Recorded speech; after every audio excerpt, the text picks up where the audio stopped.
Hey guys, another quick video.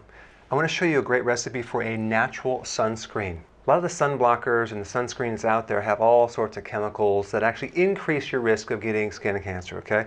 So this is a natural thing you could make at home and use it as needed when you go out in the sun. So basically you're going to take a half a cup of coconut oil, a fourth of a cup of olive oil, and then aloe vera. You can get it in a gel. Make sure there's no other chemicals in there. You just want straight aloe, fourth of a cup. Okay, mix this together. Just slightly heat it over the stove just so it can melt all together.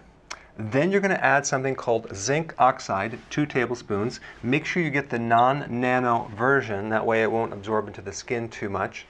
And this will be a great combination to help protect you against some of the UV rays and also help your skin as far as the oils. All right, and thanks for watching. So we've been getting a lot of success stories, but I don't have your success story yet. So click the link down below and upload your before and after. I want to actually hear about your success story. I want to see your before and afters. And every week we do featured success stories. So click the link down below and share your success.